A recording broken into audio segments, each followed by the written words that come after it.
बिस्मिल्लाहिर्रहमानिर्रहीम। आज की बात में हम बात करेंगे, मौलाना रूम का ज़िक्र है, मसनवी रूमी का ज़िक्र है, दफ्तर दोम है, उनसे एक किस्सा है जिससे बहुत अच्छी मोटिवेशन है।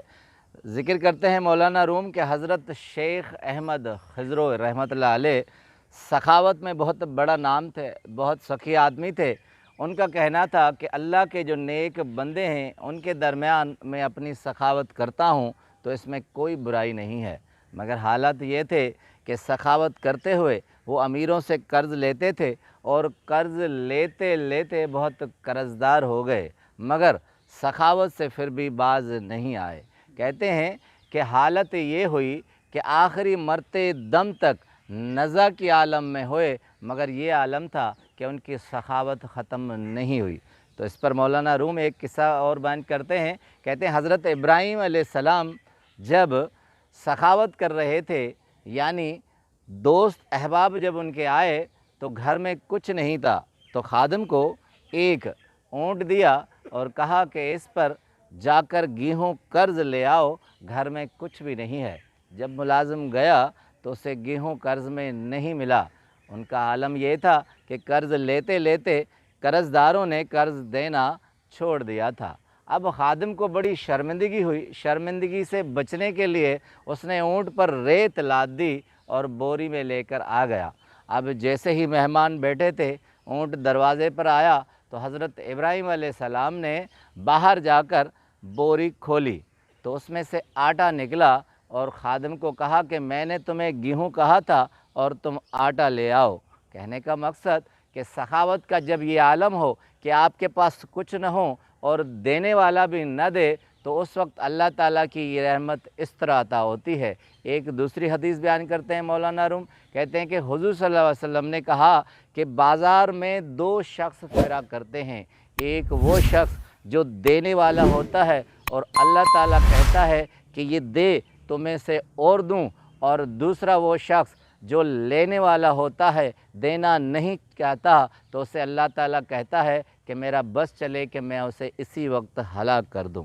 आते हैं फिर उसी पर कि शेख रहमतुल्लाह अलैह जब नज़ा के आलम में थे, आखिरी आलम था, बीमार पड़ गए, तो कर्ज़ ख्वाहों को मालूम हुआ कि बहुत सा कर्ज़ा इनके पास हमारा है, तो वापस लेने के लिए आ गए। अब वो बिस्तर पर लेटे थे और कर्ज़ ख्वाह कर्ज़दार उनको घेरे हुए थे और उनको बुरा भला कह रहे थे। कहते हैं कि उन्होंने कहा कि मुझे इस वक्त तो देने के लिए कुछ भी नहीं है, मगर आप जो मुझे कोस रहे हैं, क्या अल्लाह ताला के पास 400 अशरफिया भी नहीं है कि वो आपको देगा?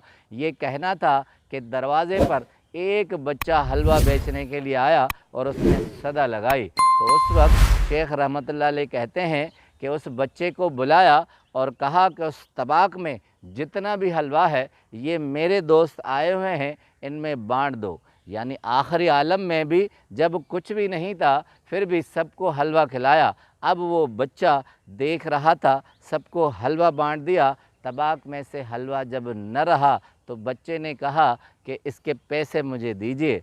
अब जब खिला रहे थे तो उन मेहमानों को, कर्ज़दारों को कहा कि ये तबरुक है, अल्लाह ताला की तरफ से आया है। मगर बच्चे ने जब देखा तबाह ख़त्म हो गया है तो इंतज़ार करने लगा कि पैसे मिलेंगे। जब न मिले तो तकाज़ा किया, तो तब शेख रहमतुल्लाह अलैह ने कहा कि ये कर्ज़दार बैठे हैं, मुझे इनको देने के लिए कुछ भी नहीं है, तुम्हें किस तरह दूंगा? मैं तो दुनिया से जा रहा हूँ और मेरे हाथ खाली हैं। इस पर बच्चा रोने लगा, गिड़गिड़ाने लगा। उसने कहा मेरा सेठ मुझे अब छोड़ेगा नहीं, बहुत डांटेगा, मैंने सारा हलवा ख़त्म कर दिया है और एक पैसा भी नहीं मिला। इस पर कहते हैं शेख रहमतुल्लाह अलैह ने आखिरी लम्हात थे, चादर अपने मुंह पर ओढ़ दी और कहा कि अल्लाह मैंने सब कुछ तेरे वास्ते किया था, अब तुम मेरे वास्ते करो।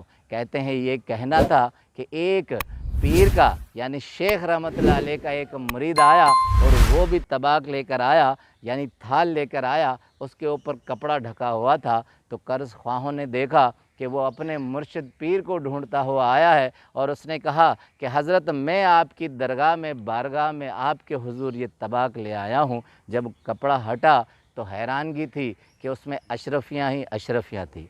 अब एक ख़ूबसूरत जुमला कहते हैं मौलाना रूम کہ جب قرض خواہ اسے کوس رہے تھے اور جب بچہ اسے کوس رہا تھا۔ تو یہ ایک خوبصورت نثر کا جملہ ہے۔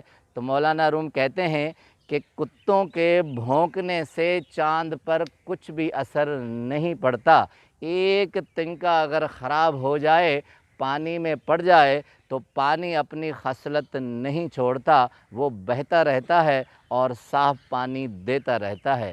اب دوسرا ایک سبق مولانا روم کہتے ہیں کہ اس بچے کے گڑ گڑانے سے جب حضرت نے اپنے اوپر چادر ڈالی تو ایک آواز آئی کہ بچے کی وجہ سے بچہ اتنی شدت سے رویا ہے کہ اس کی آہ اوپر تک گئی ہے، اس وجہ سے تمہیں 400 اشرفیوں سے زیادہ عطا کیا گیا ہے۔ یعنی کہتے ہیں مولانا روم، آپ دل سے روئیں گے، بچے کی طرح روئیں گے، اس کے آگے رہیں گے تو اس کی رحمتیں اور عنایتیں آپ پر اسی طرح برستی رہیں گی جس طرح طبع کی صورت میں آئی تھی۔ اور دوسرا، اگر آپ سخاوت کریں گے، اللہ کے بندوں کو خوش کریں گے، آپ کے پاس کچھ بھی نہ ہوگا، قرض خواہ آپ کے درمیان ہوں گے اور بچہ اپنا طباق لے آئے گا، وہ بھی آپ اس کی راہ میں خالی کر دیں گے، تب بھی آپ پر رحمت ایسے آئے گی جس طرح ایک مرید اچانک آ کر آپ کی درگاہ میں داخل ہو گیا۔ آپ کا بہت بہت شکریہ۔